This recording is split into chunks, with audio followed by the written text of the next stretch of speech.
자, 이게 노동 혐오에 그러니까는 노동 혐오에 이게 소위 말해서 청구서인 겁니다. 노동 혐오의 청구서인 거예요. 그런데도 화물연대 파업하시는 분들한테 비난하고 비판하면 안 됩니다. 그럼 똑같은 실수를 반복하시는 거예요. 똑같은 실수를 반복하시는 거야. 예? 그런 국민들한테는요, 희망 없습니다. 희망 없어요. 누구 탓할 필요 없어요. 예? 자, 오늘 이제 그러니까 우리가 이 메인 주제인 꼬리 리스크 문제와 관련해 가지고요. 그러니까 제가 이제 얘기하는 게 뭐냐면은 과거 금융위기 때 위기하고 지금 우리가 이제 포스트 코로나 팬데믹 시대잖아요. 코로나 팬데믹이 이제 그러니까 지나고 난 이후의 시대의 어떤 리스크잖아요. 이 리스크하고는 뭐 차이가 있을 거라는 얘기죠. 왜? 위기가 똑같은 내용으로 오지 않기 때문에. 위기가 온다면은 차이가 있을 거라 이거죠. 그 리스크란 무엇이냐 이거죠. 이거를 우리가 대비를 해야 되는 것이 굉장히 중요한 거죠. 이건 대비하는 게 굉장히 중요하죠. 그렇죠? 자, 이걸 하기 위해서요. 여러분들이 지금까지 최근에까지 우리가 했던 건 뭐냐면은 올해 우리가 금융시장을 그렇게 혼란스럽게 만들었던 이유는 뭡니까? 연준에 그러니까는 빠른 금리 인상이었잖아요. 특히 최근까지 4차례에 걸쳐서 0.75%포인트씩 4차례 올리면서 3%포인트를 그냥 4차례를 통해서 인상을 해버렸잖아요. 그래서 연준의 금리 인상 이제 그 속도에 대해서 굉장히 관심을 많이 가졌었습니다. 어느 정도까지 올릴 것이냐. 그렇죠? 그런데 저는 이제부터 그러니까 우리가 초점이 좀 이동을 해야 된다고 생각합니다. 어디로? 자, 금리를 그러니까 만약에 저는 이제 그러니까 최백은 TV에서 5에서 5.25% 정도를 제가 과거에 제가 이렇게 얘기를 했었잖아요. 최근에 이제 미국에서도 그런 목소리가 많이 나오고 있던데 5에서 5.25% 그러니까 5에서 5.25% 주변 정도까지 올렸을 때 문제는 뭐냐면은 그 5%대 금리를 얼마나 지속할 거냐. 얼마나 지속. 예? 그래서 다시 그러니까 이게 쉽게 얘기해서 인하로 바뀌느냐 방향이 정말 바뀌느냐 아니면은 상당 기간은 그러니까는 이 5% 금리가 지속할 거냐 이 부분으로 우리가 이 초점을 이동을 해야 된다고 그런 겁니다. 이제는 그러니까 어느 정도까지 올릴 것이냐 이게 이것보다도 이쪽으로 이동해야 되는데 그 이유가 있습니다. 이유가 뭐냐면은 자 제가 이제 과거에 이제 그러니까 이 그 10년물 수익률 국채 미국 정부가 발행한 채권의 10년물 수익률이요. 수익률을 제가 많이들 여러 번 제가 보여주고 했는데 지난 10월 중하순 때부터 해가지고 10월 중하순 때부터 해서 시장 분위기가 많이 바뀌었죠. 주가도 많이 오르기도 했고 그다음에 환율도 굉장히 그러니까는 안정이 됐고 이런 변화의 조짐이 나타났잖아요. 이 변화의 조짐을 주도한 것을 지표상으로 보게 되면 이 10년물 수익률입니다. 10년물 수익률이 꺾이기 시작하죠. 10월 한 중순 때부터 꺾이기 시작합니다. 꺾이기 시작해요. 그러니까 그때 왜 꺾였냐면은 11월 1일과 2일에 그러니까는 0.75%포인트 금리 인상이 마지막이 될 거고 그 이후에는 그러니까는 금리가 그러니까는 이제 꺾일 것이다. 금리 인상이 꺾일 거다. 이런 분위기가 형성됐잖아요. 형성되면서 그러니까 이게 이제 시장에 그게 꺾이니까 뭐냐면은 이제 좀 이제 그 시장 상황이 좀 개선되겠구나. 이런 분위기가 형성되면서 시장으로 자금들이 쏟아져 나온 거죠. 주가도 끌어올리고 이 국채 수익률이 떨어졌다는 얘기는 국채 가격은 올라갔다는 얘기잖아요. 국채 가격도. 그러니까 채권하고 주식의 자금이 그러니까 유입됐다는 얘기 아닙니까요? 예? 유입되고 시장에 자금이 유입되면은요. 환율엔 어떻게 영향을 미치겠습니까요? 자, 우리가 자금이 제한된 자금이 있을 때는 그 자금을 가지고 제일 먼저 그러니까 우리가 관심을 갖는 투자 대상은 뭐겠습니까요? 안전하면서 그러니까 그러면서 수익까지 나면 더 저희 금상첨화고요. 그냥 안전한 걸로 갈 게 아니겠습니까? 그러다 자금이 더 생겼어 하게 되면 조금 덜 안전한 걸로 이렇게 그 자금이 배분될 게 아니겠습니까요? 그렇죠? 그러니까는 돈이 시장으로 자금이 다시 돌아오면서 그동안에 그러니까 소위 말해서 환율이 굉장히 우리나라 원화 가치가 굉장히 많이 올라갔다는 얘기 뭡니까? 우리나라 원화는 굉장히 위험자산으로 본 거 아니겠어요? 위험자산이요. 그 위험자산으로도 돈들이 자금이 유입된 거죠. 그래서 원화 가치가 위험자산으로 분류가 돼가지고 많이 원화 가치가 떨어졌었단 말이에요. 떨어졌었는데 자금들이 다시 돌아오면서 원화 가치에 그러니까 회복을 만든 거나 마찬가지죠. 주가가 올라간 거나 그렇죠? 주식도 위험자산은 마찬가지니까요. 그러면은 그래 이렇게 역전이 됐는데 이게 문제는 뭐냐면요. 파란색이 뭐냐면은 연준금리예요. 연준금리 파란색이.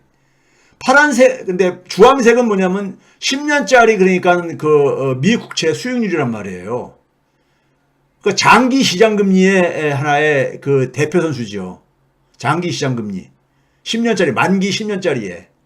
그럼 우리가 일반적으로 10년짜리 만기 10년짜리 금융상품하고 그다음에 뭐 하루 혹은 초단기 일주일 이 정도에 적용하는 그러니까 금리하고 어느 게 금리가 더 높아야 됩니까? 상식적으로는 10년짜리잖아요. 근데 이게 저 그림에서 보다시피 지난 그러니까 한 2달 사이에 이게 역전돼 버렸단 말이에요. 역전이요. 예? 지금까지는 그 앞에는 뭡니까요? 연준금리가 올라가면 파란색이 이렇게 쭉쭉 올라가면은 같이 10년짜리 국제 수익률도 같이 올라갔잖아요. 같이 올라가졌잖아요. 그렇죠? 같이 올라가졌는데 이게 한 10월 중순 때부터 이게 이제 반대로 서로가 움직이면서 10년물 수익률은 밑으로 내려오고 파란색 그러니까 연준 기준금리는 그러니까는 4%까지 치고 올라갔고요. 그래서 역전돼 버렸어요. 지금 현재 그러니까 10년물 수익률은 어제 기준으로 이제 좀 있으면 이제 그러니까 월가도 이제 장을 열겠지만은 어제 기준으로 한 3.5%까지 3.5%대까지 떨어져 있잖아요. 이게 한 4.2%대를 넘어섰었는데 한때 많이 떨어졌죠. 근데 연준 금리는 지금 4%잖아요. 상당 구간이 그 역전된 거예요. 역전된 겁니다. 어떻게 10년짜리 장기 금리가 초단기 금리보다 더 우리가 낮게 형성되느냐? 이건 잠시 뒤에 얘기하고요. 근데 문제는 뭐냐면은 이것이 지금 이제 뭐냐면 연준 기준금리는 좀 더 올라가야 될 게 아니겠습니까? 12월 지금 이제 중순에 이제 뭐냐면 한 차례 더 올해 마지막 한 차례 더 남아있는데 한 0.5% 정도는 올릴 거라고 지금 이렇게 많은 의견들이 지금 이렇게 좁혀지고 있잖아요. 그러니까 그리고 내년에도 그러니까 한 두세 차례 더 올려가지고 한 5.25까지 그러니까 최대 갈 가능성도 이렇게 얘기를 하고 그러잖아요. 레리 서머스는 그러니까 기본적으로 6%까지 올려야 된다고 이런 얘기까지 하고 그러죠. 그 양반이 원래 그런 입장이었으니까는 그렇게 안 하면 물가 못 잡는다. 이런 얘기 하는 사람이니까요. 근데 저 연준 기준금리가 이렇게 조금 더 올라가야 되는데 한 5에서 5.25까지 올라갈 거라고 이렇게 보는데 문제는 뭐냐면 주황색 선인 10년물 수익 제한율이 다시 이게 이제 그러니까는 따라서 같이 올라가게 된다면 올라갈 거냐 말 거냐 이거죠. 이게 굉장히 중요한 저는 포인트라고 봐요. 이 역전된 게 다시 그러니까 정상화 돼가지고 주황색 선이 더 위에 있고 파란색 선보다 더 위로 이렇게 형성될 거냐 말 거냐 이게 굉장히 중요한 포인트라 이거예요. 이게. 그러면 저거를 그러니까 이렇게 정상적인 모습으로 복구하는 힘은 무엇이고 만약에 복구 못 시킨다면 무엇 때문에 복구가 안 될 것인가 이걸 우리가 이제 그러니까 좀 분석을 해야 된다 이거죠. 이게 저는 키포인트라고 봐요. 자, 여기서 잠깐 1970년대 그러니까 우리가 유명한 그러니까 우리가 이 인플레이션 시대 더 그레이트 인플레이션 시대 때를 한번 봐봅시다. 그 당시를 우리가 한번 기억을 상기시켜봐요. 위에 게 연준 금리 추이입니다. 1971년 12월 달부터 1983년 12월 달까지 한 12년 동안 추이예요. 연준 금리 추이입니다. 밑에는 뭐냐면 미 국채 10년물 수익률 추이예요. 보면 어떻습니까요? 대체적으로 같이 움직이고 있죠. 그렇죠? 대체적으로 같이 움직이고 있어요. 그렇죠? 그런데 뭐 이 진폭은 좀 차이가 있다 하더라도 대체적으로 같이 움직이는 게 보이잖아요. 그러면 이게 같이 움직였는데 앞에 그림에서는 우리가 왜 최근에는 이게 그러니까 역전됐냐 이거예요. 계속 같이 안 가고 역전됐냐 이거죠. 그럼 70년은 얘 계속 같이 갔냐 이거예요. 같이 움직였냐 이거죠. 예? 70년은 뭡니까요? 아까 얘기했듯이 우리가 시기적으로 더 그레이트 인플레이션 에러라고 표현합니다. 예? 대인플레이션 시기라고 얘기를 하죠. 대인플레이션이 굉장히 심했던 시기로 얘기를 합니다. 예? 당시에 뭐 연준금리가 20%까지 막 이렇게 치솟아 올라갔을 때 했었고, 국채금리도 그러니까 한 16%까지 치솟아 올라 그랬을 때 했었거든요. 그러면 이렇게 같이 움직였을 때, 같이 움직였던 시기처럼 이번에도 다시 그러니까 이런 게 내년에 다시 이것이 그러니까 이런 식으로 돌아올 거냐, 이 문제에 저는 이제 집중하는 겁니다. 최근에 이제 그러니까 이게 역전된 이유는 뭡니까? 우리가 흔히 이제 그런 얘기 하죠. 장단기 금리가 역전됐다는 얘기를 이제 우리가 앞에서 보여준 건데, 장단기 금리 역전의 대표적인 것은 2년물짜리하고 만기 2년짜리 국채하고 만기 10년짜리 국채에 그 소위 말해서 이 수익률 격차를 가지고 스프레드를 가지고 우리가 많이들 얘기를 하잖아요. 근데 이게 마이너스 0.8까지 벌어졌다. 지금 이게 0%가 위에서 두 번째 줄에 있는 회색선인데 그 밑에 다 마이너스 구간입니다. 마이너스 구간인데 이걸 보게 되면 마이너스로 떨어진 게 언제냐면은 6월 달에 6월 중순경에 첫 번째 0.75% 인상하죠. 그때 굉장히 시장이 충격을 많이 받았었습니다. 0.75%를 처음으로 올렸을 때요. 그때 이제 그러니까 우리가 이 격차가 확 줄어들죠. 그러니까 뭐냐면 연준이 세게 나오네 해가지고 시장이 좀 충격을 많이 받았었죠. 근데 2차는 언제입니까? 7월 하순에 0.75% 올렸을 때는 옆으로 그냥 횡보하죠. 잠깐 떨어졌다가 횡보하잖아요. 다시 반등하기도 하고요. 그때 어떤 게 기억나십니까? 여름에요. 연준이 그러니까 0.75%포인트를 다시 두 번째 큰 폭으로 인상을 하면서, 금리를 인상을 하면서 뭐라고 했냐면은 금리 인상 속도에 대한 뉘앙스를 퍼뜨려가지고 시장에서 막 환호했다 그랬잖아요. 환호했다 그랬죠. 그리고 세 번째 떨어지기 전에, 세 번째 연준이 0.7을 또 올린 게 9월달이잖아요. 9월달 올리기 전에 어떤 일이 있었죠? 8월 말에 잭슨홀 미팅에서 파월이 강한 어조로 그러니까 물가 목표 2%를 달성하겠다는 것을 70대 실수를 되풀이지 않겠다, 뭐 이런 식으로까지 막 수사를 동원하면서까지 굉장히 강한 어조로 그러니까 다시 이제 돌아오는 모습을 보여줬잖아요. 그때 이제 쭉 떨어졌습니다. 잭슨홀 미팅 이후에. 그러니까요. 연준의 강한 저거를 보면서 그 기조가 쭉 이제 그러니까 우리가 이어졌었던 거죠. 이어졌던 건데, 근데 이제 뭐냐면 4차 올리고 나서는 이제 뭐냐면은 이게 시장의 분위기가 확 바뀐 게 뭐냐면, 너무 금리가 너무 많이 올라가가지고 이제 그러니까 소위 말해서 이 경기가 이 부담을 많이 가질 것이고, 경기가 그러니까 만약에 부담을 가져서 침체하거나 그렇게 되면은 연준이 금리를 다시 인하할 수밖에 없지 않겠느냐. 이게 마이너스가 됐다는 얘기 뭡니까? 2년짜리 그러니까 금리가 10년짜리 금리보다 더 높다는 거잖아요. 0.8% 포인트 정도도 높다는 거 아닙니까요? 그 얘기 뭡니까요? 장기적으로는 그러니까 금리를 그러니까 이제 내릴 거란 얘기를 이제 시장에서는 미리 이제 그러니까 반영하는 거잖아요. 예? 그러니까 경기 침체를 기정사실화하고, 그리고 경기 침체가 되면은 연준도 금리를 인하할 것이다. 이런 분위기를 시장이 그러니까는 조성을 한 거죠.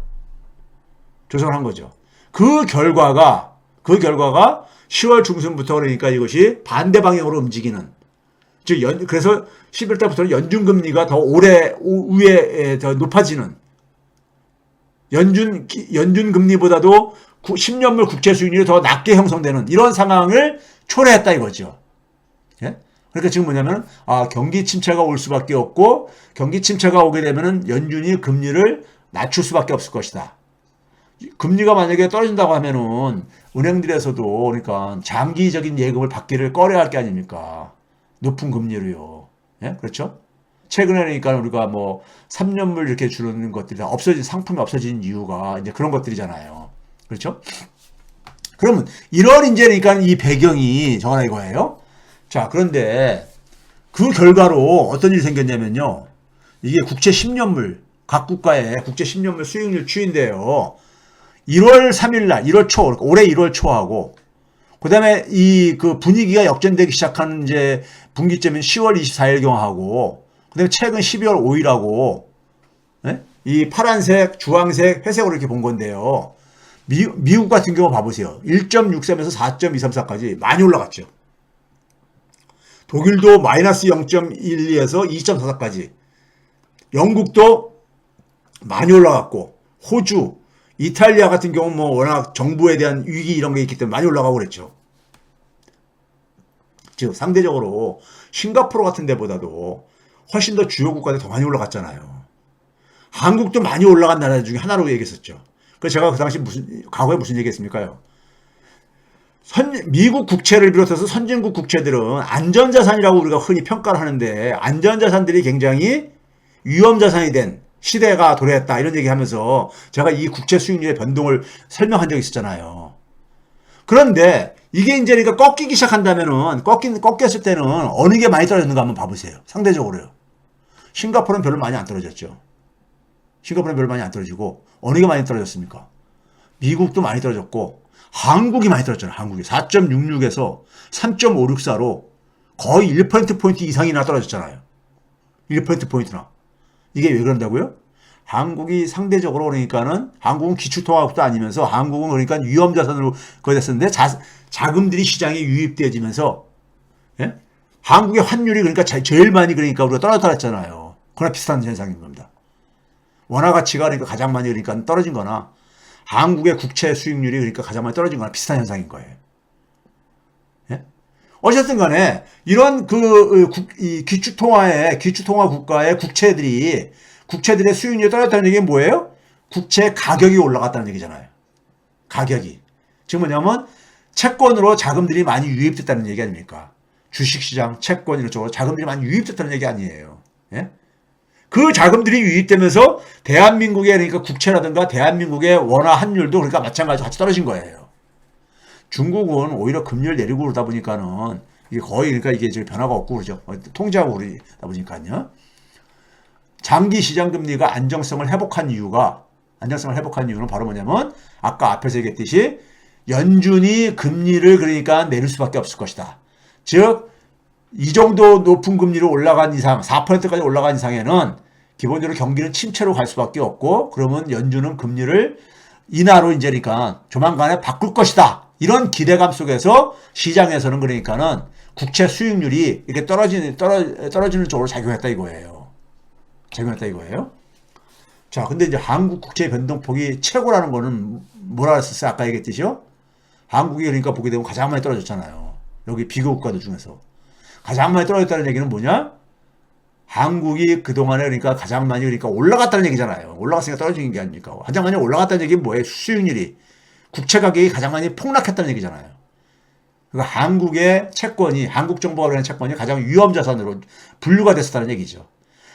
원화가 굉장히 그러니까 위험한 통화로, 취약한 통화로 분류가 되다 보니까 환율이 그냥 가장 많이 올라갔었듯이. 근데 시장이 그러니까 안정되면서 지금 연준이 다시 그러니까는 이제 금리를 인하할 거라는 것은 바로 뭐예요? 시장에 자금이 많이 그러니까 풀린다는 얘기잖아요. 풀리게 되면 위험 자산들이 가장 먼저 빨리 회복이 될 게 아니겠습니까? 위험한 자산들이요. 그 하나의 현상인 겁니다. 그 현상인데 미국이나 독일이나 이런 그러니까 기축통화 국가들도 한 0.7에서 0.6% 정도의 변한 거에 비하면 한국은 그러니까 한 1.1 정도 그러니까 변동폭이 생겼다 이거예요. 이게 그러니까 통화에서도 마찬가지 나타나죠. 9월 달까지는 한국 통화가 엔화 다음으로 제일 많이 떨어진 통화였었어요. 한국이 가장 취약한 통화로 분류가 됐던 거죠. 원화가요. 분류됐던 거예요. 예? 그런데 우리가 올 전체를 통해서 보게 되면 올 한 해 전체를 통해서 보게 되면은 한국이 주요 국가들 수준으로 거의 이렇게 좀 돌아왔단 말이에요. 돌아왔다는 얘기 뭐예요? 10월 이후에 10월 중하순 이후에 원화 가치가 상당히 빠르게 회복됐다는 얘기죠. 우리가 알고 있듯이 빠르게 회복된 거죠. 왜? 연준이 금리를 인하로 바꾸게 되면은 자금이 그러니까 시장으로 그러니까는 자금의 시장이 풀릴 것이다. 그러면 시장이 풀릴 때 가장 많이 혜택을 보는 건 뭐냐? 위험한 자산으로 취급됐던 것들이 혜택을 볼 수밖에 없는 거죠. 그겁니다. 그래서 우리가 여러분들이 그러니까 최근에 환율이 그러니까 왜 이렇게 그러니까 이게 변동이 심하냐 이거를 이제 어떻게 이해를 하냐에 대해서 제가 이제 그 말씀드리는 게 이거 금융에 대한 이해입니다. 지금까지 제가 주로 이제 설명을 드렸지만은 여러분들 금융이라는 것은 모든 금융 상품은 정도 차이지만 위험성이 다 있습니다. 근데 그 위험성은 뭐냐면 위기가 발생했을 때 이게 확 드러나져요. 위기가 없을 때, 즉 뭐냐면 위기가 없다는 얘기는 금융시장에 굉장히 돈들이 풍부하게 그러니까 유입된다는 얘기인 겁니다. 그럼 뭐냐면 위험자산한테까지도 돈이 다 배분이 되어지는 거예요. 네? 돈이 배분되어지는 거예요. 심지어 우리가 폰지 투자라는 거 있죠. 폰지 투자라는 게 뭡니까요? 돈들을 그러니까 내가 저기 고수익을 보장해 줄게. 10% 수익을 보장해 줄게 하고 돈을 모았어요. 그러면 그 10%를 수익을 보장해서 약속을 했으니까는 처음에 돈을 모은 사람한테는 두 번째 모은 사람 돈을 가지고 그걸 지불해 주죠. 10%를요. 그럼 그게 소문이 나지. 진짜 10% 수익 줘. 그럼 사람들이 막 돈이 들어올 게 아닙니까? 그 돈을 가지고 이제 그러니까 앞에 이제 그러니까 빌려준 사람한테 돈을 그러니까 이제 수익금을 이렇게 지원을 해주고 하는 게 이게 폰지 투자 아니에요. 예? 근데 그게 이제 지속이 안 되는 거 아닙니까? 예? 그 수익을 실질적으로 못 만들어내기 때문에. 근데 폰지 투자가 초창기에는 가능한 게 바로 뭐예요? 돈이 자꾸만 유입되니까. 돈이 유입되니까 이걸 그러니까 유지할 수 있는 거죠. 사람들 속일 수가 있는 거죠. 그렇죠? 그러니까 금융시장이 굉장히 그러니까 뭐냐면 돈이 많이 유입될 때는 금융상품의 위험성이 그러니까는 이게 그러니까 파악이 안 되어져요. 파악이 안 되집니다. 그래서 제가 과거에 이 서브프라임 모기지 사태 때 CDO라는 상품을 제가 제조하는 방법을 설명을 해드렸잖아요. 예?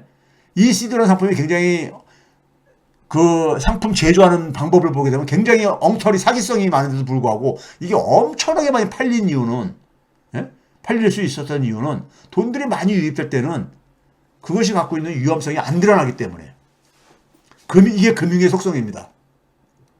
금융은 돈들이 많이 돌아올 때는 위험성이 안 보입니다. 다 은폐되어져요. 네? 그래서 돈들이 빠져나갈 때 그 위험성이 이제 그러니까 이게 모습을 이제 실체를 드러냅니다. 실체를 드러내요. 그렇기 때문에 여러분들이 투자할 때라도 어떤 데 투자할 때도 되게 이 원리를 가지고 시장을 보면 돼요. 그러니까 우리가 흔히 얘기해서 그러니까 연준이 금리를 인하로 방향을 바꿀 때 사람들이 미리 선투자하는 게 되게 뭡니까요?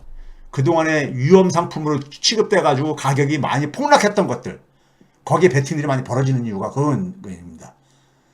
돈들이 그러니까 완전히 이 흐름이 완전히 역전됐다고 그 장담만 할 수 있다면은 그런 것들이에요. 그게 앞에서 환율에도 그대로 나타났던 겁니다. 무슨 얘기인지 이해하시겠죠? 자, 그 다음에 제가 이제 그런 얘기 했죠. 오늘 이제 이 주제는, 자, 금리가 내년에 그러니까 5에서 5.25% 부근까지 올라간 다음에, 이게 그러니까는 계속해서 금리가 유지가 된다는 건 뭐겠죠? 고금리가요? 인플레율이 장기화돼야 된다는 얘기잖아요. 인플레가 그러니까 계속 지속되면은 금리 못 내릴 게 아닙니까? 금리 못 내리죠. 그렇죠? 그러니까 인플레가 장기화 될 건지 안 될 건지 이걸 판단을 해야 돼요. 첫 번째는요. 만약에 인플레가 장기화 된다면은 시장금리도 재상승할 수밖에 없죠. 왜 그러냐면은 이게 그러니까는 연준이 금리를 인하로 바꾸지 못하겠네. 하게 되면은 연준이 금리를 인하로 바꾸지 못한다는 얘기는 뭡니까요? 그러면 이제 시장 금리라는 것은 기준금리의 그 방향성하고 같이 움직일 수밖에 없죠. 그러면 국채 10년물 수익률이 재상승할 수가 있다 이거예요. 재상승할 수 있다 이거. 아까 역전됐던 거 앞에서 그림에서 보여줬죠. 그게 다시 그러니까 정상적인 모습으로 돌아오게 되면은 국채 10년물 수익률이 올라간다는 얘기는 뭐예요? 국채 가격이 다시 폭락한다는 얘기입니다. 국채 가격이 폭락을 했을 경우에 이게 이런 일이 생긴다면요. 이게 저는 이번에 나타나는 꼬리 리스크다. 이렇게 보고 있습니다. 꼬리 리스크. 예를 들면 국채라는 것은 미 국채부터가 지난번에 한번 제가 설명드렸었잖아요. 미 국채부터가 수국 구조가 굉장히 공급 과잉 구조가 형성되어 있다. 이런 얘기 했잖아요. 예? 미 국채 그러니까는 주요 보유자들은 연준, 미국의 그러니까 은행들, 그다음에 이제 해외 이제 그러니까는 해외 이 국가들인데 해외 국가들의 큰 손이 일본, 중국 이런 나라들인데 이들 나라들이 그러니까 국채를 그러니까 투자할 지금 이제 투자하는 이런 분위기가 아니고 미국 시중은행은 더 이상 그러니까 늘릴 수 있는 이런 상황이 아니고 연준이 그러니까는 지금 이제 긴축을 하는 상황 속에서는 이걸 연준이 다시 재매입하기가 어렵다. 뭐 이런 얘기들 하면서 한번 얘기한 적 있었잖아요. 그렇죠? 근데 지난 우리가 그 이 21년 이후부터 미 국채 가격이 즉 미 국채 수익률이 빠르게 상승을 했단 말이에요. 즉 미 국채 가격이 굉장히 폭락을 했죠. 즉 그렇게 되면서 뭐냐면은 미 국채가 굉장히 위험한 자산으로 즉 변동성이 심하고 그러면서 무슨 일이 생겼느냐? 유동성 문제도 드러났댔잖아요. 유동성이요. 즉 미 국채가 거래가 안 되는 거. 매입해줄 그러니까 주체가 부족한 거. 이게 유동성 문제잖아요. 거기다 뭐냐면 미 국채 가격이 떨어지니까 무슨 문제가 생겼느냐? 담보 가치가 떨어지죠. 담보 가치가 떨어지면서 뭐냐면은 이거를 이제 그러니까 우리가 다시 또 그러니까 이것을 매각을 강요받는 우리가 그래서 마진콜과 비슷한 현상으로 되죠. 예? 이 담보 가치가 떨어지게 되면은 내가 이거를 100을 담보로 해서 이걸 맡겼는데 이게 가치가 100에서 90으로 떨어지게 되면은 10만큼을 더 보충을 해야 될 게 아닙니까? 그러려면 뭐냐면 자기가 보유하고 있는 채권을 팔아가지고 메꿔야 될 게 아니겠어요. 그런 거 비슷한 거죠. 그러니까 담보가 그러니까는 담보의 희소성, 예? 담보가 그러니까 부족하다 이거예요. 이런 게 이 리스크가 꼬리 리스크가 될 수가 있다. 꼬리 리스크가 될 수 있다 이거예요. 만약에 그러니까 인플레가 장기화되고 장기 시장 금리가 재상승한다면은 이 리스크가 폭발할 수 있다 이거예요. 이게 소위 말해서 9월 말에 있었던 영국발 이 연금하고 그러니까 우리가 그걸로 인해 가지고 영국 국채가 수익률이 폭등하고 영국 국채 가격이 폭락해 가지고 영란은행이 개입했었던 그 사태라든가 아니면 미국의 그러니까 이 국채가 가격이 그러니까 우리가 폭락하면서 투자자들이 그러니까는 미국의 재무부에다가 미국 정부에다가 이걸 다시 좀 개입해달라고 이렇게 하는 이런 사태들이 작년 10월 달 초에 그러니까 많이 이게 회자가 되고 그랬었잖아요. 근데 그게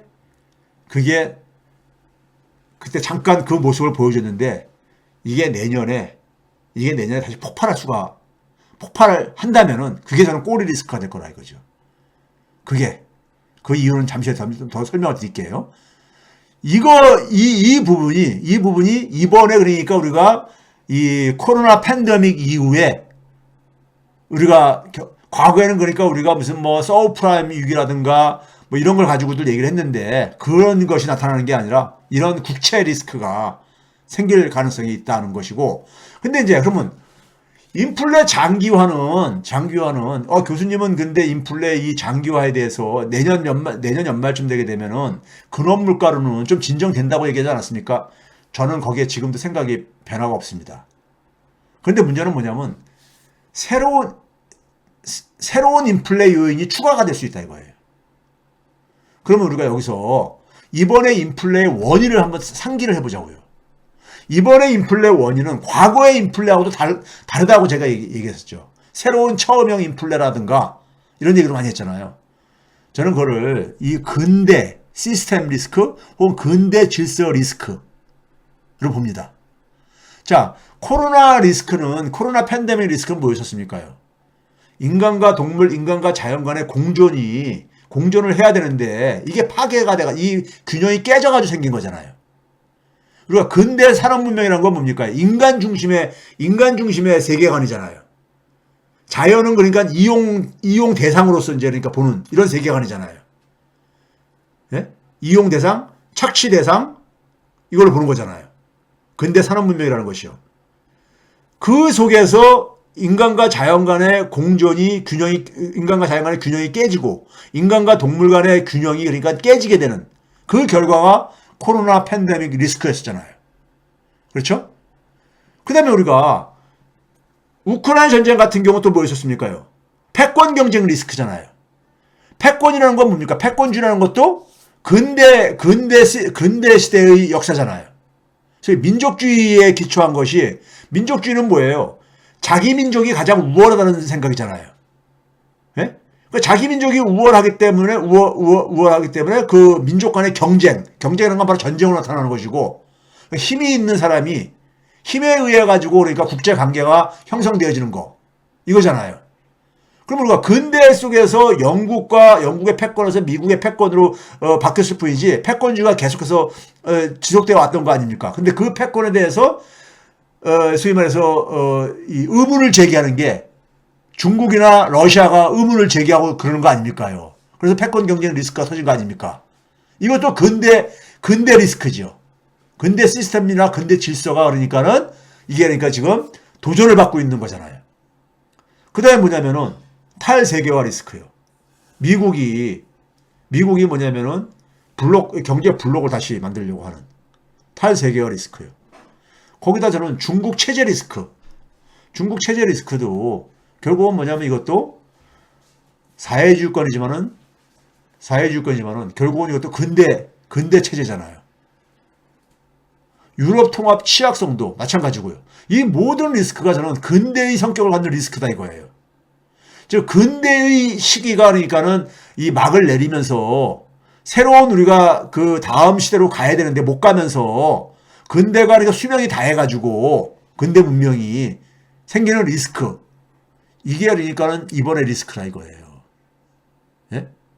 그렇다면 이런 리스크는 근대 리스크발 이거는 공급 충격 인플레로 나타나는 거잖아요.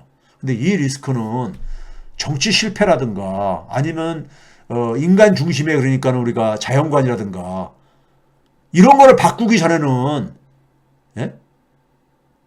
바꾸기 전에 이거 해결하기 쉽지 않은 거잖아요. 근데 문제는 뭐냐면 이런 리스크가 앞으로도 계속해서 반복될 가능성이 높다는 거잖아요. 그렇죠? 그래서 제가 처음부터 새로운 처음형 리스크라고 제가 얘기했던 게 그런 거죠. 그럼 이게 그러면 이제 우리가 소위 말해서 우크라이나 전쟁 적어도 내년까지는 우크라이나 전쟁이라든가 코로나 팬데믹으로 인한 그러니까는 그 공급망 충격 같은 것들은 이제 그 약해질 거라 이겁니다. 그 인플레 요인은 약해질 거라 이거예요. 근데 문제는 뭐냐면 새로운 근대 리스크가 또 대기하고 있을 거라 이겁니다. 그러면 새로운 근대 리스크가 또 등장한다면 그것도 새로운 공급 충격 인플레가 나타날 것이고, 그러면 인플레는 또 새로운 국면에 또 진입할 수도 있죠. 새로운 국면으로요. 저는 그런 점에서 만약에 그러니까는 새로운 요인의 인플레만 발생 안 한다면은 내년 말쯤에는 그러니까 인플레가 좀 잠잠해질 거라고, 어느 정도 통제가 될 거라고 저는 봐요. 기존에 그러니까 우리가 코로나 팬데믹에서 나타났던 공급망 교란, 그 다음에 우크라이나 전쟁에서 생겼던 그러니까 우리가 이 공급 충격, 이런 부분들은 그동안의 금리 인상이라든가 그동안 등등으로 인해 가지고 그 효과는 약발은 내년 말 정도 되면 약화될 거라 이거예요.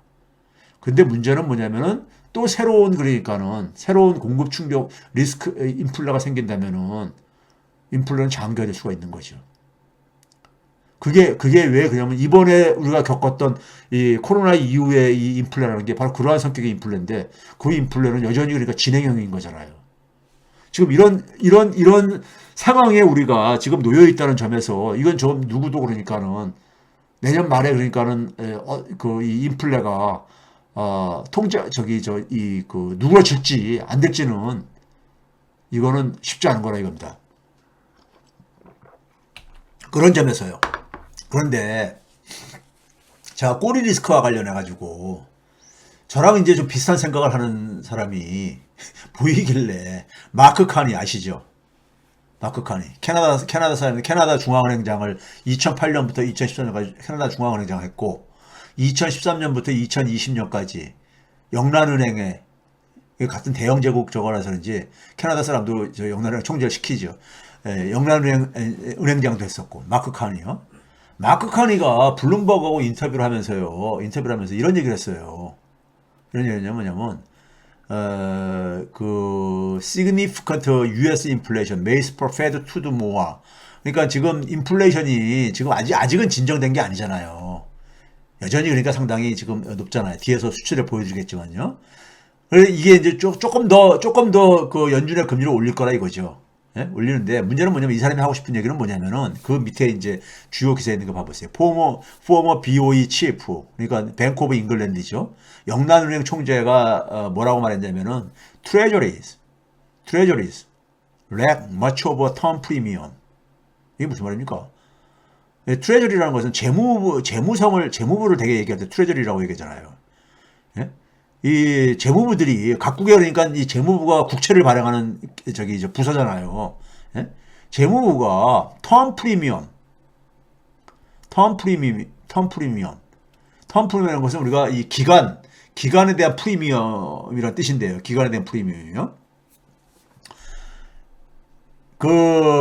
이 소위 말해서 우리가 10년물 그러니까 우리가 그래서 이 수익률이 텀 프리미엄의 한 예로서 이제 우리가 얘기를 한다면요. 10년물 수익률에 이게 많이 올라가게 되면 수익률이 올라가게 되면 어떤 일이 생깁니까요?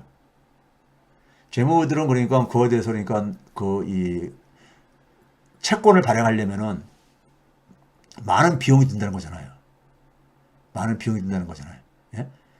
그러니까 재무부들이 그러니까 이런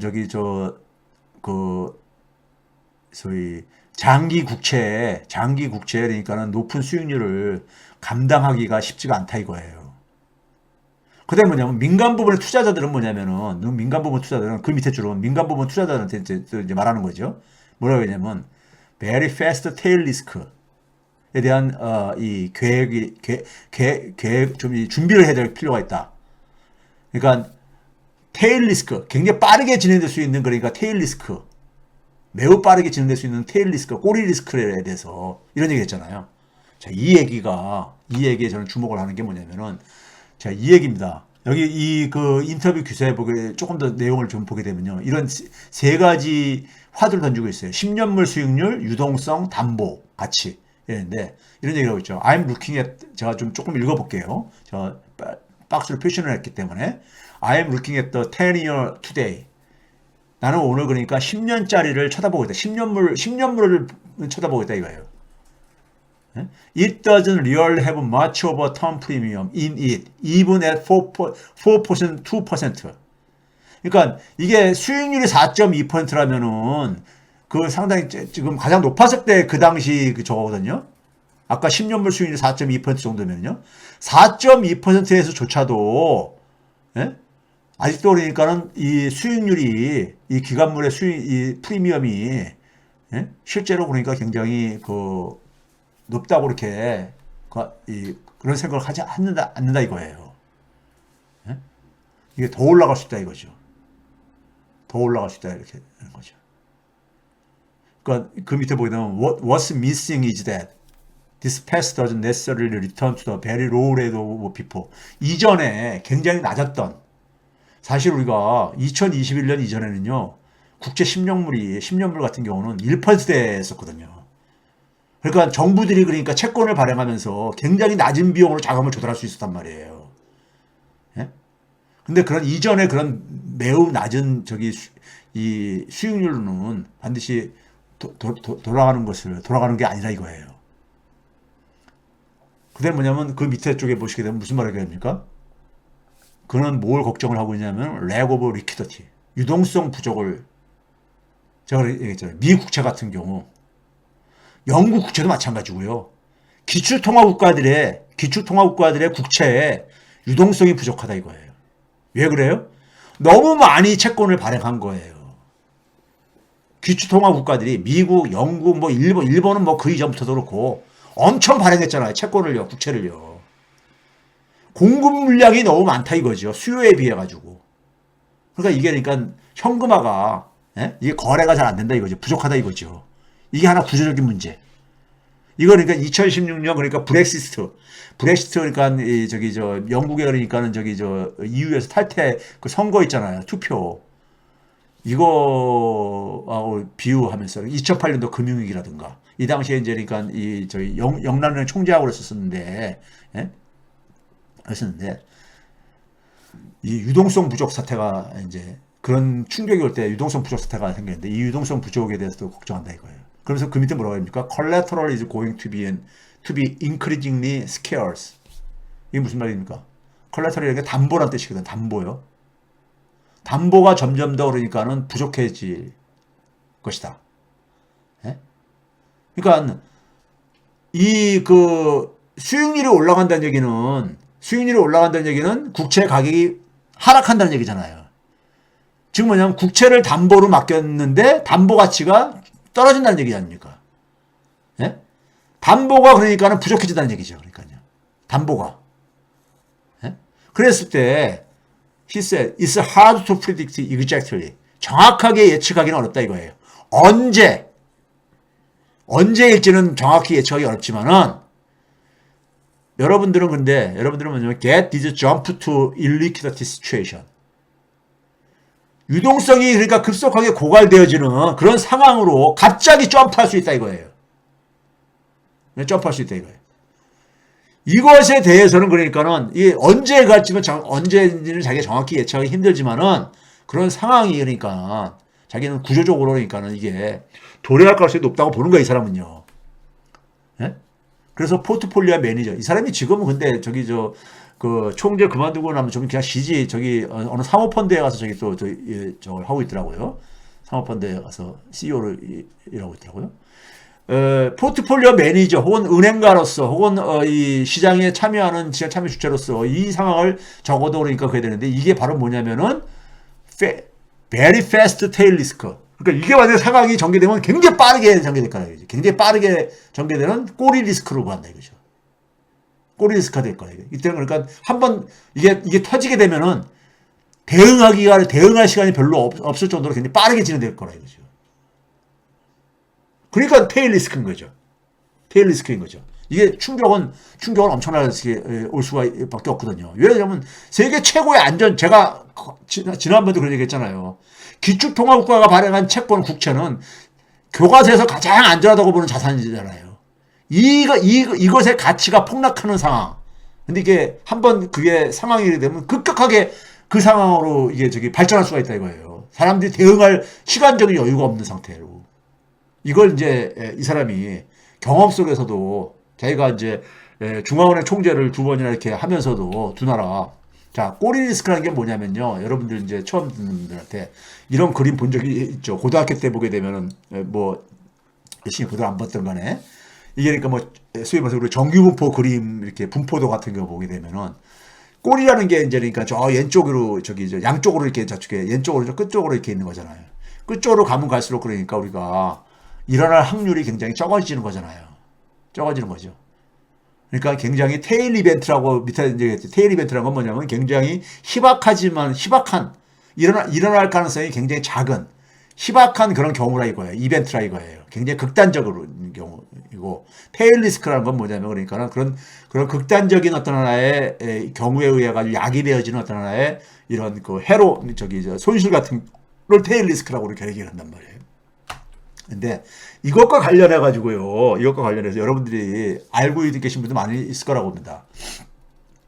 2008년 금융위기 때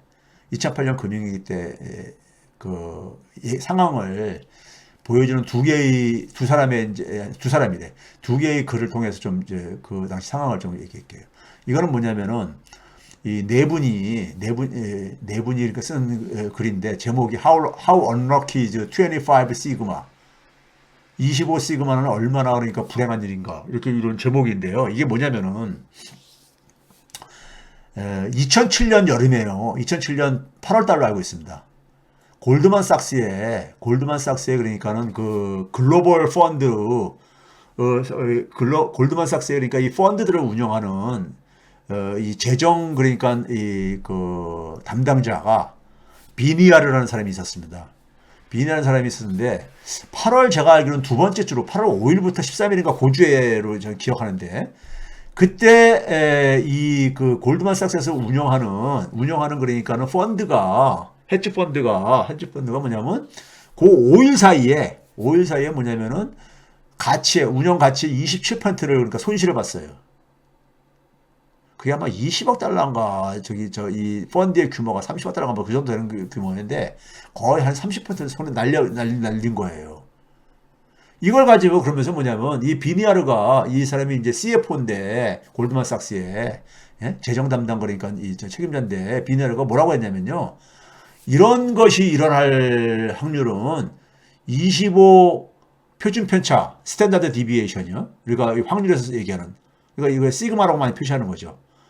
25 표준 편차와 같은 거다 이거예요. 그런 사건이 일어난 거다 이거예요. 예? 그러니까 이거는 뭐냐면은 이런 데들은 대개 뭐냐면은 우리가 현대 경제와 경영에서 사용하는 투자 기법을 총동원해가지고 소위 말해서 프로그램에 따라서 이게 그 판단을 하고 그러는데 그러니까 이론에 의해서는 발생할 수 없는 일이라는 거예요. 이거 있는데 25 시그마라는 것이 어느 정도 적었냐면요. 이게 그래서 굉장히 이제 이게 화제가 됐어요. 25 표준 편차 값이 어느 정도 값이냐 해가지고 있는데 근데 이 첫 번째 이 네 분이 쓴 글에서는 그건 잠깐 뒤로 밀어놓고요. 일화는 그래서 이런 얘기입니다. But sadly, Goldman were not alone. 슬프게도 골드만삭스가 유일한 것이 아니었다 이거예요. 골드만삭스만 그런 일을 당한 게 아니라 이거예요. 25 시그마 값이 어느 정도인지는 좀 뒤에서 말씀드릴게요. 거의 일어날 확률이 제로인 경우입니다. 근데 그 골드만삭스에서만 일어난 게 아니라 이거예요. 이런 것들은 2007년대만 하더라도 베어스턴스에서도 일어났고 UBS에서도 일어나고 메릴린치에서도 일어나고 시티그룹에서도 일어나고 여러 군데서 일어났다 이거예요. 예?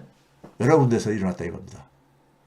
그러면서 이제 CT의 경우를 가지고 다시 또 설명하는데 CT의 이제 그러니까는 그 당시에 CEO도 이제 그런 얘기하죠. 뭐라죠? 이 클럽에서 우리는 뭐냐면 음악이 계속 나오는 한에 있어서는 가만히 뻘쭘하게 그냥 앉아 있을 수 없다 이거죠. 계속 춤을 춰야 된다 이거죠. 예? 그렇죠. 클럽에 갔는데 막 음악이 막 흘러나와. 그러면 나가서 몸을 움직여야 될 게 아닙니까? 예? 뻘쭘하게 혼자서 그러니까 구석에 앉아있으면 굉장히 뻘쭘하잖아요. 그렇듯이 그때는 누구나가 그러니까 다 비슷하게 이렇게 행동할 수밖에 없다 이제 그런 얘기를 했던 유명한 사람인데 근데 뭐냐면은 이 CT 같은 경우도 뭐냐면은 이 예상하지 못한 사건의 하나의 희생자였다. 이제 CT를 이제 얘기하면서 이제 CT 뭐 얘기를 하는 거예요. 그런데 이게 어느 정도 사건이냐면요. 25 시그마라는 것이 여기 한번 봐보세요. K가 그러니까 옆에 그러니까 그 표준 편차 값 시그마 값입니다. K가 그러니까 3 시그마를 하더라도 이게 어떤 사건이냐면은 740.8일에 한 번 정도 일어날 그런 사건인 거예요. 740이면은 1년이 365일이니까 한 2년에 한 번 정도 일어날 거인 거고요. K가 4값이면은 31,559.6일에 한 번 일어나는 거니까는 이건 거의 이게 뭡니까? 10년, 100년 정도 되는 거죠, 거의요. 거의 100년 정도 되는 거잖아요. 그래가지고 한 6 시그마만 하더라도 얼마입니까요? 10억 1.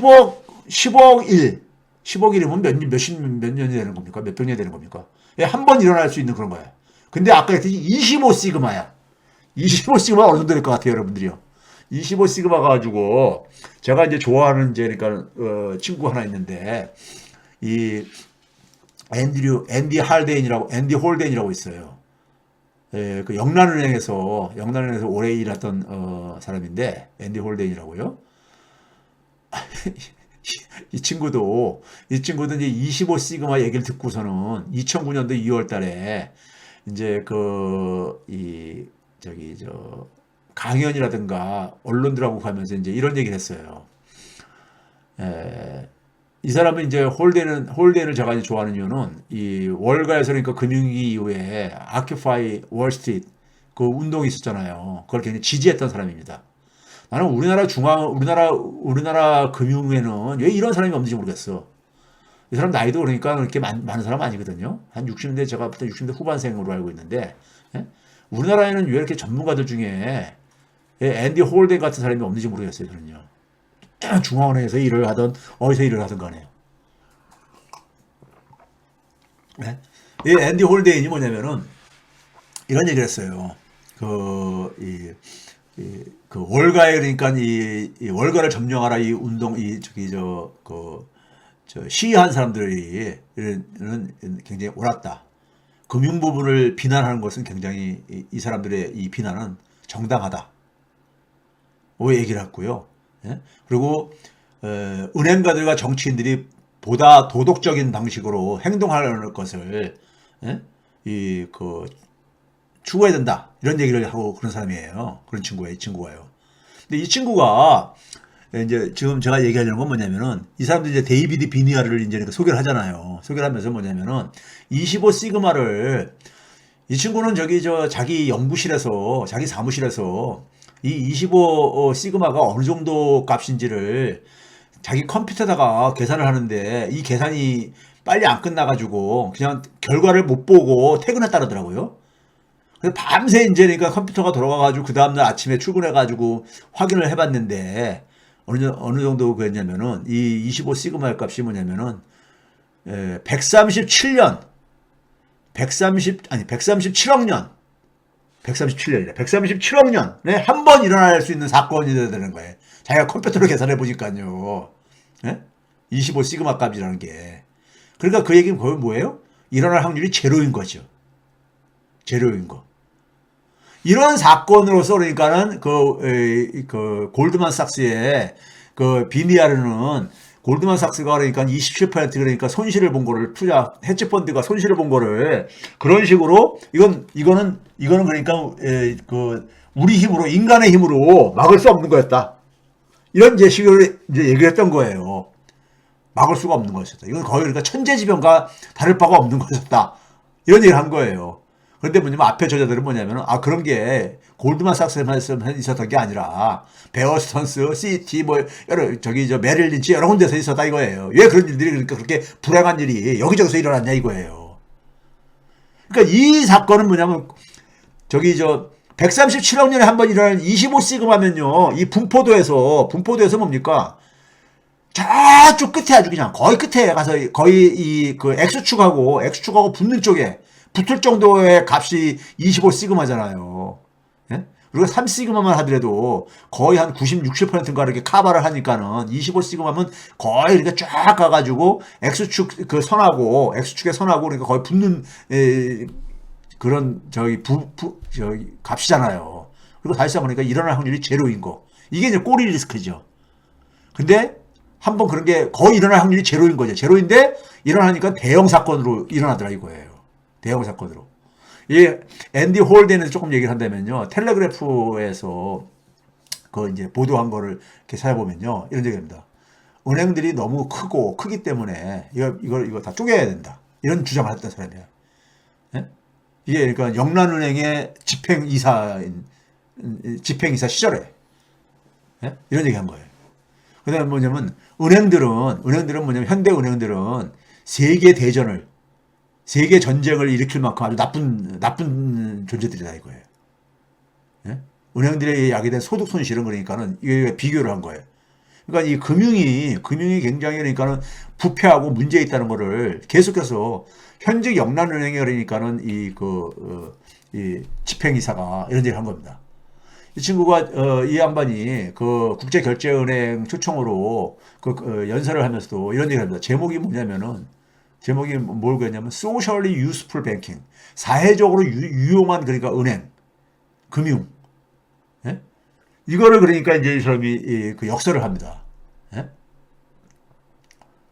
그러니까 이 은행이라는 게 처음 그할 때 영국 같은 경우는 가장 큰 은행이 로이즈 은행하고 바클레이즈 은행 이런 거 할 때 K코드들이 그러니까는 그 K코드들의 이 운동이 이런 두 개 은행들한테 그러니까는 우리한테 이제 두 개 은행을 줬는데 그때만 해도 굉장히 그러니까 이게 이 사회적으로 유용한 이런 것들에 대해서 얘기를 하고 있었는데 오늘날은 그런데 그런 이 사회적 유용성에 대해서는 아무도 그러니까 생각도 안 하고 앉아있다 이거예요. 은행의 사회적인 책임감 이런 거. 예? 이게 없다 이거예요. 없어졌다 이거예요.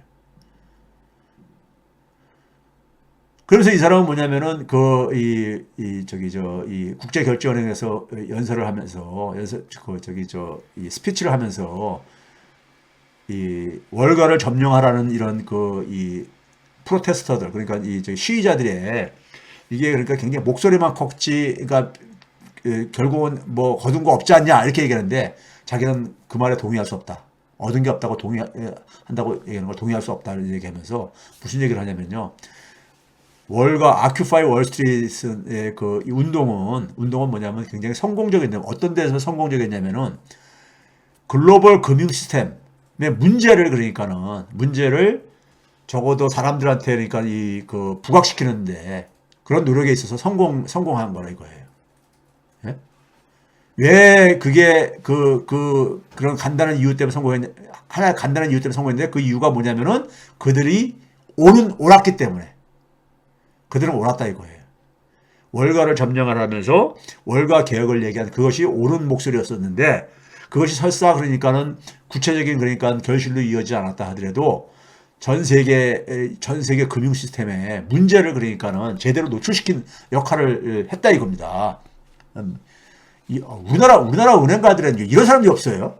예? 대한민국에는 전부 다 하나같이 보게 되면 은행의 이익에만 그러니까 전부 다들 이런 얘기를 만약에 홀데인이 한국에서 하게 되면요, 빨갱이라고 할 거야, 빨갱이. 예? 이 친구 이 금융 전문가거든요.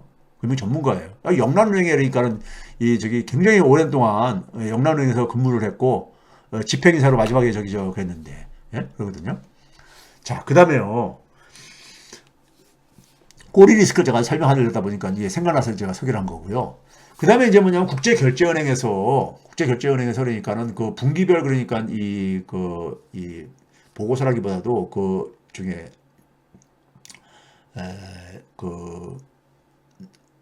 논문집이라고 해야 되나요? 하여간 이 발행하는 게 있습니다. 쿼럴리 리뷰라고 해가지고요. 12월 달께 나왔는데 거기에 이제 여기도 이제 제가 좋아하는 친구들이 3명이 같이 쓴 글이 하나 있더라고요. 근데 여기서 이제 소개하는 건 뭐냐면은요. 지금 이제 우리가 지금 놓치고 있는 것 중 하나가 뭐냐면은 외환시장에 있어서 지금 뭐냐면 달러 부채 중에서 파악이 안 되는 거. 그러니까 이 감독 당국에 의해 가지고 감독 당국에서 파악이 안 되는 거. 여기 엄청난 규모가 있다 이거예요. 그래서 휴즈. 그러면서 뭐냐면 미싱이라는 건 그러니까 그것을 우리가 파악이 안 되는 거, 놓치고 있는 거. 근데 이게 굉장히 증가하고 있다 이거예요. 이 문제를 지적을 했어요. 그게 뭐냐면은 이겁니다. 통제 밖의 달러 부채가 한 65조 달러 된다 이겁니다. 올해 6월달 기준으로. 통제 밖의 달러 부채가. 예? 이게 이제 우리가 통제 밖의 금융이라는 것은 이게 이제 그림자 금융인데 그 글로벌 금융이 때 했던 그림자 금융이거든요. 은행하고 비슷한 짓을 하는데 감독 당국에 그러니까 이 통제 밖에 돼 있는 거. 무슨 짓을 하는지 모르는 이 부분들이죠. 이것 때문에 미국이 그러니까는 금융이 딱 터졌을 때 그러니까는 그 리먼 브러스를 파산시킨 거 아닙니까? 어느 정도 부실 자산이 있는지 몰라가지고 파악이 안 됐기 때문에 파악 바깥에 있는 이 금융들이 상당히 많이 존재하기 때문에요. 그랬을 때 이 65달러의 부채가 갑자기 상한 압박을 받을 때 65조 달러를 어떻게 확보하냐 이거예요. 왜 그러냐면은 이 65조 달러의 부채를 지고 있는 대부분은 미국의 연준으로부터 그러니까 돈을 조달할 수 없는 친구들이거든. 예? 연준에 그러니까는 연준으로부터 그러니까 제한을 받는다거나 이렇게 할 수 없는 이 대상들이거든요. 그러면 이들이 그러니까 갑자기 달러 자금이 그러니까 필요할 때 어떻게 할 거냐 이거죠. 자, 예를 들어서 이겁니다. 첫 번째는 뭐냐면은 첫 번째 그룹은 어떤 그룹이냐면 미국 바깥에 있는 은행이 아닌 데서 달러 부채를 가지고 있는 거. 예? 미국 바깥에 있는데 비은행이면서 그러니까 은행이 아니면서 그러니까는 달러 부채를 가지고 있는 규모가 자기들이 추정을 해보니까는 이게 통제 바깥에 있는 게 추정을 해보니까는 그게 26조 달러, 26조 달러 된다 이거예요. 오른쪽 그림에 보게 되면 26조 달러 된다 이거예요. 올해 상반기 기준으로요. 그 규모가. 그러니까 은행하고 관계없이 은행이 아닌, 예? 그러니까 대개 이들은 누구냐면요. 해외에서 그러니까 달러를 이렇게 빌려 쓰는 사람들이 어떤 사람들이냐면은 달러를 그러니까 그래서 달러를 받을 돈이 있을 때 달러 받을 돈을 그 달러 가치의 변동을 예상을 해가지고 미리 그러니까 이 해지를 하기 위해서 이 위험을 피하기 위해 가지고 미리 차입을 하는 거죠. 그 자기가 받을 달러 돈만큼을 자기가 만약에 수출을 해가지고 달러를 받을 돈이 있을 게 아니겠습니까? 그러면 그 돈이 만약에 100만 달러라면은 100만 달러를 그러니까는 그게 지금 당장 받는 게 아니라 만약에 몇 달 후에 받는 돈이라고 한다면 그때 가서 환율이 어떻게 될지 모르잖아요. 근데 이 환율 피해를 없애기 위해서는 지금 당장 그러니까 달러를 100만 달러 차입을 해가지고 그거를 그러니까 이 환전을 해가지고 달러 가치 환율의 변화를 그러니까는 위험성을 피하도록 할 수 있을 게 아니겠습니까? 그렇게 해서 차입을 한 거라든가 아니면 달러로 투자를 하기 위해서 투자를 했는데 달러로 투자를 했으면은 그러니까 이게 이 달러 금액을 투자하기 위해서 그러니까 우리가 이제 달러 자금으로 투자를 했을 때 그걸로 인해서 마찬가지로 생기는 나중에 손실이라든가 이익을 본다든가 이거 달러로 생기는 게 있잖아요. 근데 그게 시간 차이로 인해 가지고 환율에 영향을 받을 게 아닙니까? 그래서 그만큼을 투자한 만큼을 또 차입한 사람들. 이게 이제 그러니까는 해외에서 달러 차입자들인 거고요. 미국 안에서 그러니까는 이 통제 바깥에 있는 건 뭐냐면은 자기들이 그러니까는 예국에 많은 자산을 가지고 있을 수가 있잖아요. 한국에 그러니까 투자를 해가지고 한국 주식시장에 투자를 했을 때 그러면 한국 돈으로 그러니까는 자산을 가지고 있는 거잖아요. 한국 돈으로 원화 기준으로요.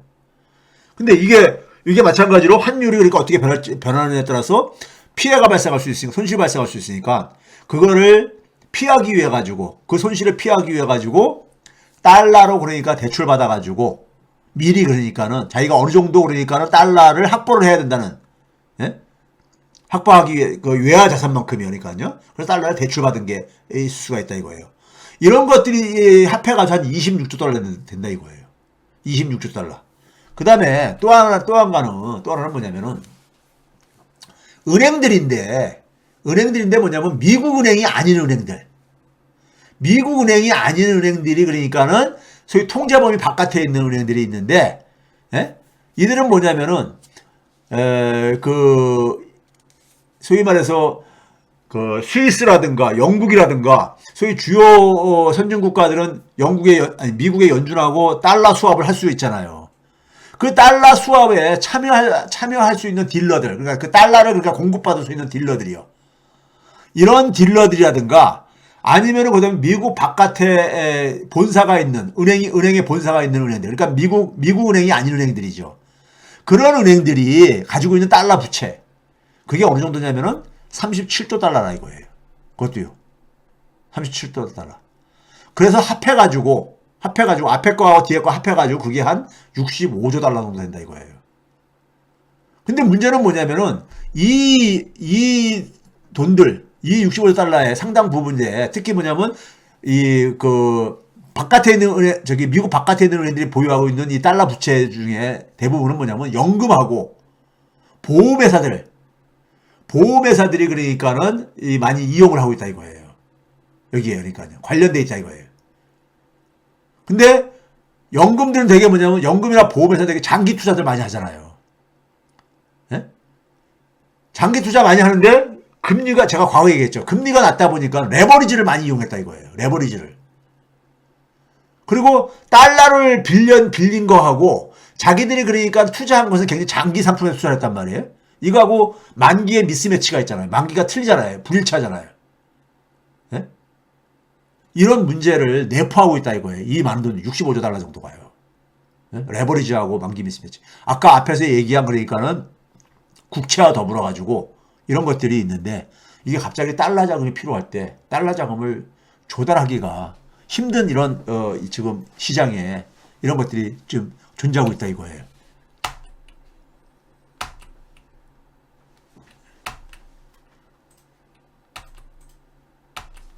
자, 그 다음에 이거 일전에 한번 보여드렸던 자료인데요. G7에 그러니까 우리가 이 그 정부가 발행한 채권의 규모가 미국이 한 26점 이게 21년 이게 이 기준이 21 아니 올해 1분기 올해 3월달 기준이기 때문에 한 27조 달러 정도 된다는 거죠. 미국 정부가 발행한 채권액이요. 그리고 뭐 일본, 독일 뭐 이런 G7 국가들과 중국까지 합치게 되면은 그게 한 59조 달러. 예?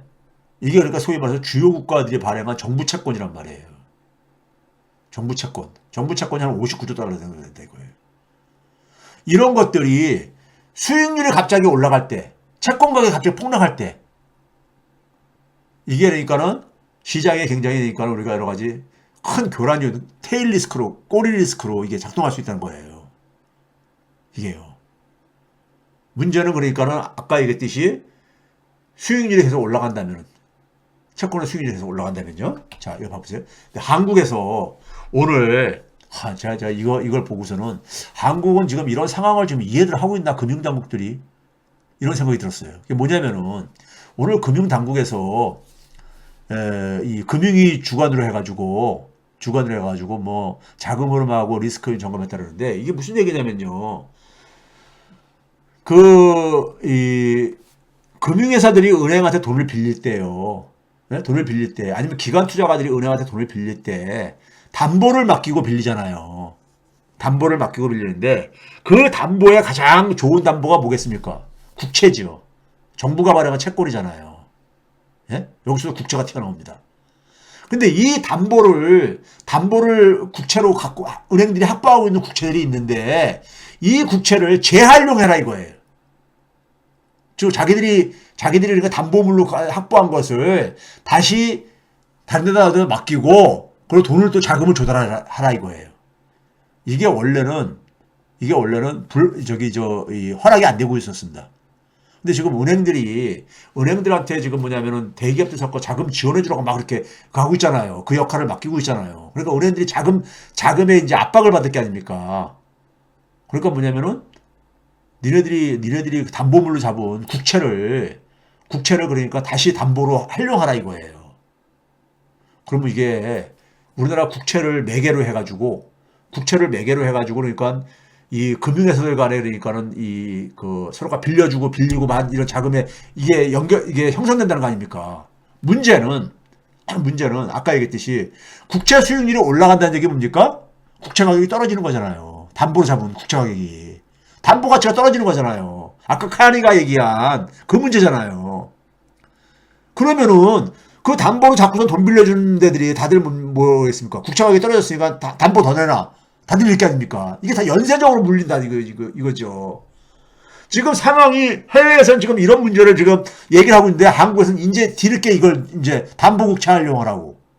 왜? 은행들이 그러니까 자금 확보를 지원해주겠다는 차원에서 예? 은행들을 지금 이렇게 내세워가지고 기업들 회사채 사주고 뭐 돈 빌려주라고 이렇게 가고 있는 거 아닙니까? 대출해주라고 하고 있는 거 아닙니까? 예? 지금 우리는 이러고 앉아 있는 겁니다. 자, 우리나라가 국고채 발행 잔액이 9월달 기준으로 930조 정도 됩니다. 930조예요. 근데 이거 한번 봐보세요. 팬데믹 이전까지만 하더라도 3년물부터 만기가 3년이든 만기가 30년이든 간에 수익률이 어떻습니까? 1.4에서 1.7% 정도뿐이 안 됐었잖아요. 수익률이요. 최근에 어느 정도 됐어요? 최근에 9월달에 그러니까 4%대로 다 이거 엄청 올라갔잖아요. 지금 무슨 얘기입니까? 국채 가격이 그만큼 하락했다는 얘기 아닙니까? 예? 하락했다는 얘기. 지금 뭐냐면 그동안에 최근에 올해 들어와가지고 이 국채 수익률이 빠르게 지금 올라가고 있단 말이에요. 예? 빠르게. 올해 들어와가지고요. 지난해 이제 그러니까 우리가 하반기부터 해가지고. 그렇죠? 그런데 이게 국채가 22년도 국채 발행액이 196조거든요. 민간채가 한 357조고요. 예? 근데 이 국채를 가지고 국채를 담보로 해가지고 국채 발행 잔액만 해도 930조인데 이걸 담보로 해가지고 돈을 만약에 이게 서로가 이게 돈다면은요, 이거 엄청난 규모거든요. 근데 국채 가격이 폭락하게 되면은 이거 어떻게 감당하려고 하는 거예요? 예? 이거 봐보세요. 22년 올해 12월 오늘까지 이 채권 거래 규모를 보게 되면요. 올해 이제 1년 정도 이제 거의 다 이제 지금 이제 한 20일 남겨두고 1년 장사한 거잖아요. 국채가 올해 거래된 규모가요. 1985조입니다. 우리나라 GDP 규모잖아요. 민간채가 한 1515조 정도 되고요. 그러니까 국채가 엄청나게 사용되고 있는 거예요, 거래가요. 근데 이걸 담보로 해가지고, 재담보로 해가지고 또 돌리라는 얘기 아닙니까? 예? 그러면 돈은 창출되겠죠. 시중에 돈은 많이 풀리겠죠. 근데 문제는 뭐냐면 국채 가격이 폭락할 때 이 담보가치 하락은 어떻게 감당하려고 하는 거냐 이거죠.